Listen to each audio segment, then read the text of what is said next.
New Jersey Devils 4, Edmonton Oilers 3. Welcome back to the day after reaction with myself, Waz, and Zach Lang. And Zach, let's give the overall thoughts on that Oilers game because they lost the lead. Lost the game in 7 seconds. Yeah, it was a pretty tough way to finish what was otherwise not a terrible game from the Oilers. I think the problem with it was more than just 7 seconds though. I mean, you look at the early goal the Oilers gave up to Miles Wood there, started the third period.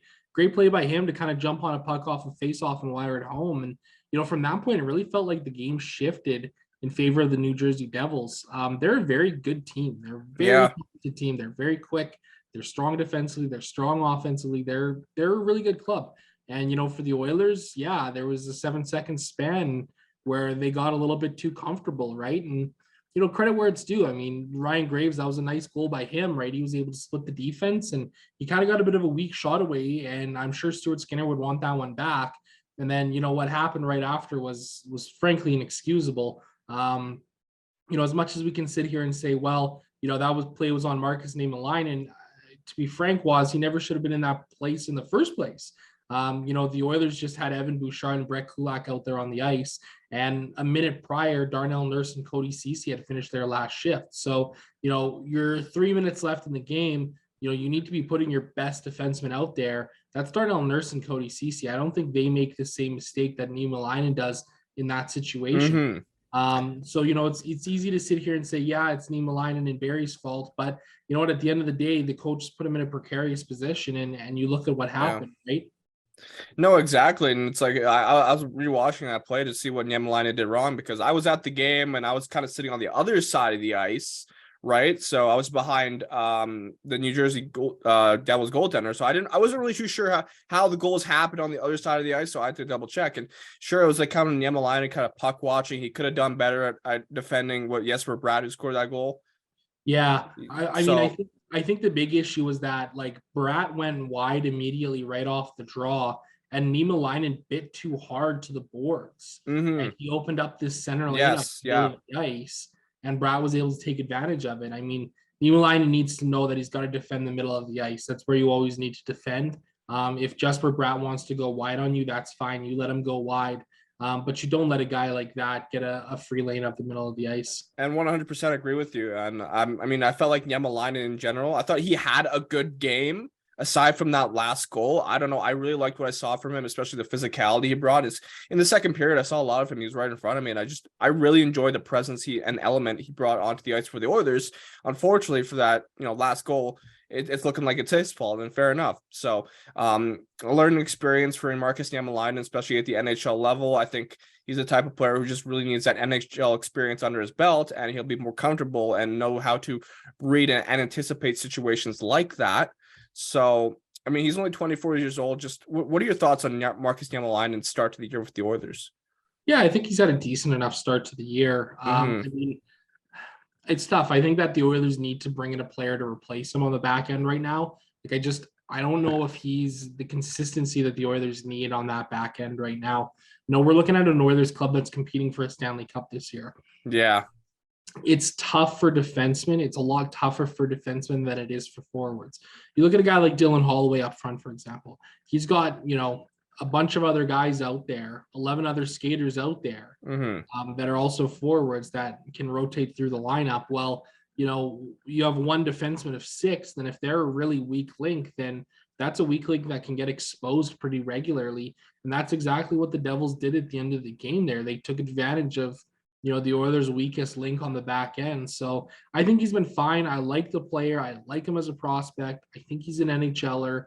The physicality is a great element of his game that the Oilers don't really have in their lineup. But I'm just not convinced that he's the right, sort of piece for the puzzle on the back end right now.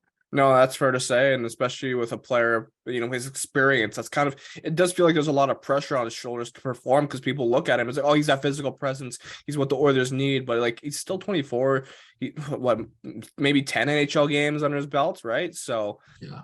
One thing I was listening to Elliot Friedman on his podcast, 32 Thoughts, and he mentioned that it was a game where the Oilers simply couldn't match the New Jersey Devils' speed. In a sense, the Oilers the Devils are faster. Yeah, I think at times they were. I Yeah. don't know if I necessarily agree as a whole, though. I mean, I think this is an Oilers team that plays with a lot of speed. Yeah. Were they maybe a little slower last night? Yeah, maybe.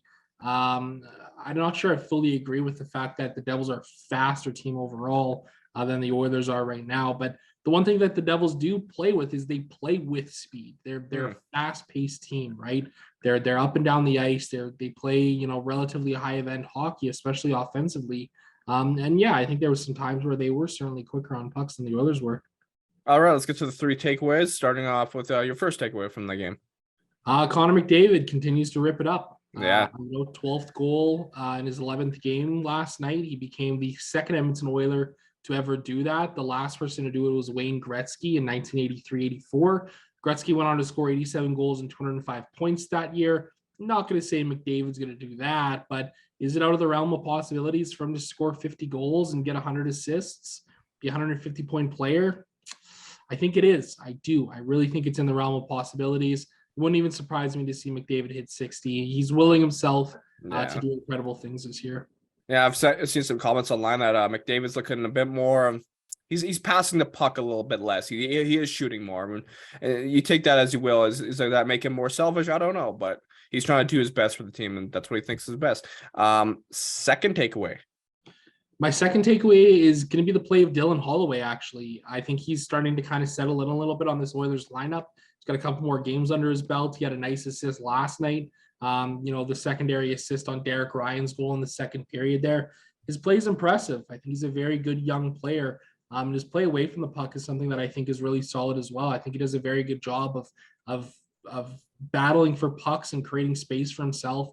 Getting pucks out of the defensive zone and moving up the ice the other way. So very quietly, he's kind of coming into his own a little bit. And your third and final takeaway? You always got to clean it up defensively. Yeah. I mean, it's as simple as that, right? The first Miles Wood goal was a nice one. The second one off a face-off, that's a tough one. But that, the third and the fourth goals, those are inexcusable. Yeah. You can't let guys walk into the high slot like that on the Ryan Graves goal and get a shot away. Yeah. You certainly can't let a guy like Jesper Bratt get the middle of the ice off a face-off draw like that and come in and score. So, the Oilers have a lot to clean up, and they're going to need to figure out how to do that sooner than later. Yeah, and I think the New Jersey Devils put up around 40 shots on Stuart Skinner, and that's not something you really want, right? Yeah, absolutely. I mean, I think in every one of Skinner's games, he's faced over 30, 32 shots a game. That's not a recipe for success. The Oilers have to figure out a way to kind of buckle down defensively and limit those shots. Mm-hmm.